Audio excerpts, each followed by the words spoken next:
muat dulu manggis buat ekspor ke Cina. Kamis, tanggal 21 Desember tahun 2023. Senjata paling penting negara ini. Bab 7091 sampai bab 7095. Untuk mengambil keputusan cepat, Ye Chen tidak segera membuka kotak kayu itu. Dia hanya memindainya dengan energi spiritualnya dan segera merasakan dua benda ditempatkan di dalamnya. Salah satunya adalah sebuah buku tebal. Ye Chen menduga ini adalah fotokopi dari kata pengantar sutra 9 misteri. Yang lainnya adalah benda mirip pagoda yang terbuat dari logam. Setelah memastikan bahwa semuanya baik-baik saja, Ye Chen tanpa sadar ingin menarik kembali kesadarannya dan segera meninggalkan Zhou Manor dengan membawa barang-barang itu. Namun, saat aura Ye Chen menyapu pagoda, pagoda tersebut sepertinya menyadari kehadirannya. Kemudian, Ye Chen merasa auranya ditarik secara paksa oleh pagoda tanpa peringatan apapun. Apa yang membuatnya semakin tidak terduga adalah karena energi spiritualnya dikendalikan oleh kesadaran ilahi, yang merupakan perpanjangan kesadaran ilahi yang tidak terlihat. Ketika energi spiritual diserap oleh pagoda, energi tersebut juga diambil dari lautan spiritualnya sendiri. Sinar kesadaran diambil secara paksa. Pada saat ini, Ye Chen merasa dunia di depannya tampak dalam kekacauan, dan semua yang dia lihat gelap, kecuali cahaya kabur tepat di depannya. Tidak ada apapun dalam kekacauan ini, seperti abu-abu kabut tebal menimbulkan rasa tertekan yang menyesakkan. Segera setelah itu, Ye Chen merasakan suara gemuruh yang keras di depannya, dan bahkan tanah berguncang terus-menerus. Tepat ketika dia dalam keadaan bingung, tanah tiba-tiba membuka beberapa retakan, dan cahaya keemasan yang menyilaukan keluar dari retakan tersebut. Pada saat ini, dunia di sekitar Ye Chen terguncang, dan yang membuatnya tidak percaya, pagoda persegi emas benar-benar meledak dari celahnya. Pagoda emas ini bersinar dengan cahaya keemasan. Semakin banyak bagian yang terbuka ke tanah, cahaya keemasan menjadi lebih menyilaukan. Ye Chen memulai dengan melihat ke bawah ke bagian atas pagoda, menyaksikan pagoda semakin tinggi, bahkan setinggi berdiri di kaki pagoda. Melihat ke atas, puncak menara tidak lagi terlihat. Pagoda persegi ini megah dan menakutkan. Tepat ketika Ye Chen terkejut, dua pintu emas pagoda terbuka dari dalam keluar. Cahaya keemasan menyilaukan di tempat pintu terbuka, dan tidak mungkin untuk melihat apa yang terjadi di dalam. Ye Chen tidak tahu apakah dia melakukannya dengan sengaja atau tidak, dan kakinya mulai bergerak menuju pintu tanpa terkendali. Semakin dekat dia ke gerbang pagoda, cahaya keemasannya semakin menyilaukan. Ye Chen merasa bahwa cahaya terang di depannya bahkan lebih terang daripada melihat langsung ke matahari di siang hari. Tetapi dia tidak pernah menyangka bahwa ketika dia benar-benar masuk ke dalamnya, pagoda, cahaya keemasan di depannya tiba-tiba berhenti. Penglihatannya menjadi gelap sesaat dan kemudian dia melihat ribuan biksu duduk bersila dan melantunkan sutra di ruang terbuka. Tepat di depan mereka ada lokasi konstruksi yang sibuk, tempat banyak pengrajin kuno sedang membangun di Pagoda Sifang. Biksu terkemuka duduk bersila di atas platform kayu yang tinggi, mengenakan jubah emas. Ketika Ye Chen melihat pagoda persegi, itu tampak sedikit familiar, tetapi juga sedikit asing. Dia selalu merasakan deja vu, tetapi untuk sementara dia tidak dapat mengingat di mana letaknya yang familiar. Pada saat ini, pemandangan di depannya tiba-tiba dengan cepat meninggalkan lokasi pembangunan dan melewati kota kekaisaran. Ye Chen mengabaikan kota dan dikombinasikan dengan sejarah yang telah dia pelajari dan dokumen sejarah yang telah dia baca, dia tiba-tiba mengerti. Kota di depan kita saat ini sebenarnya adalah Chang'an di masa dinasti Tang yang makmur lebih dari 1000 tahun yang lalu. Pada saat inilah dia akhirnya mengerti bahwa pagoda persegi yang baru saja dia lihat seharusnya menjadi tempat pemandangan saat ini di Chang'an, pagoda angsa liar besar. Dan yang saya lihat adalah seperti apa pagoda angsa liar besar saat dibangun. Alasan mengapa terlihat familiar dan asing mungkin karena pagoda angsa liar besar dibangun kembali beberapa kali setelah dibangun.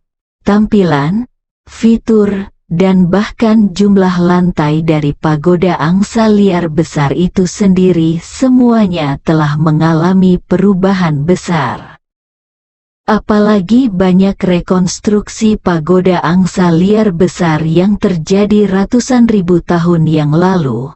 Orang baru melihat penampakan pagoda angsa liar besar setelah 5 kali modifikasi besar dan masih diwariskan hingga saat ini. Tidak ada yang tahu aslinya penampilan.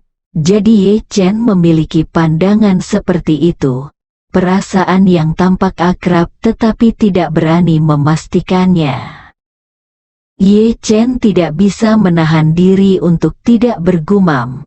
Jadi, biksu terkemuka yang baru saja saya temui adalah biksu Tang yang terkenal, Tang Xuanzang. Saat dia memikirkannya, pemandangan itu melewati kota Chang'an yang ramai dan sampai ke kuil Tao di Gunung Hijau di selatan di luar kota Chang'an. Dari medannya, Ye Chen mengenali bahwa tempat ini adalah kaki utara Gunung Zhongnan, dan 3 karakter Zhongshenguan di gerbang kuil Tao membuatnya langsung menyadari bahwa tempat ini dikenal sebagai tempat paling diberkati di dunia dan tempat paling diberkati di dunia, tanah suci Taoisme platform pengamatan menara. Lou Guantai adalah tempat lahirnya Taoisme, dan konon juga merupakan tempat pendiri Taoisme. Lao Zi mengajarkan kitab suci. Pada dinasti Tang, Taoisme dianut oleh Li Yuan yang menamai tempat itu Zhongshenguan. Dalam gambar kali ini, sekelompok pendeta Tao berperawakan kurus yang mengenakan kemeja hijau, rambut panjang, dan sanggul sedang duduk bersila di atas panggung di Zhongshenguan. Dan mereka membuat cetakan tangan seragam di kehampaan, pengabdian dan fokus.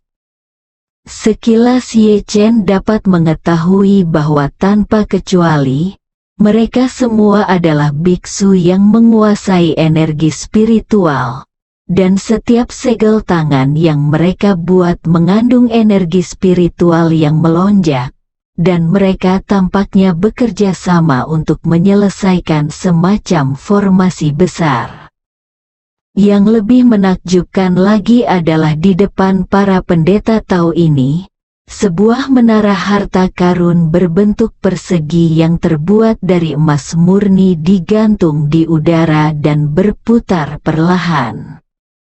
Menara harta karun berbentuk persegi ini persis dengan yang ada di dalam kotak kayu tadi. Jejak tangan yang dibuat oleh para pendeta Tao ini, tanpa kecuali, semuanya menghilang ke dalam pilar harta karun, saat mereka terus menggunakan energi spiritual dan formasi untuk mendukung mereka. Keempat pilar harta karun juga bersinar dengan cahaya keemasan, memantulkan satu sama lain dengan angsa liar besar pagoda puluhan mil jauhnya. Pada saat ini, pemimpin Tao berkata, ketika kita menyelesaikan pembentukan menara harta karun ini, dan Guru Xuanzang menyelesaikan pagoda dan menguduskannya, keduanya akan saling melengkapi dan memastikan kemakmuran dinasti Tang selama 800 tahun, saudara dan saudari-saudari. Untuk ini menghabiskan kerja keras seumur hidup dapat dianggap sebagai mendedikasikan hidup seseorang untuk rakyat dinasti Tang. Semua pendeta Tao terlihat sangat saleh dan berkata serempak, "Kami hanya berharap dinasti Tang stabil selamanya, negara makmur, dan masyarakat sehat." Ye Chen bahkan lebih terkejut lagi.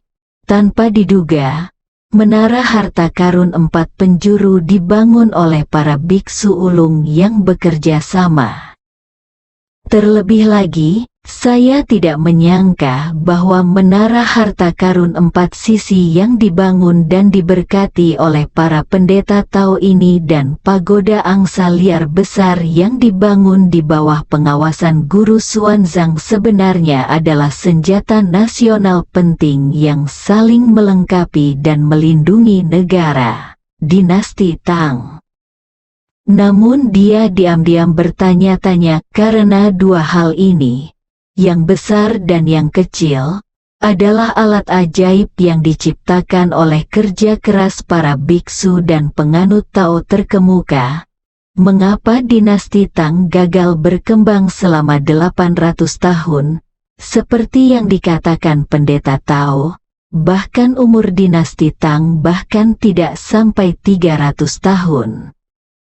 Tepat ketika Ye Chen terkejut, dia tiba-tiba berpikir bahwa dia tidak mengenali pagoda angsa liar besar untuk pertama kalinya karena pagoda angsa liar besar telah dimodifikasi beberapa kali. Konon di dinasti Tang saja ada 3 versi.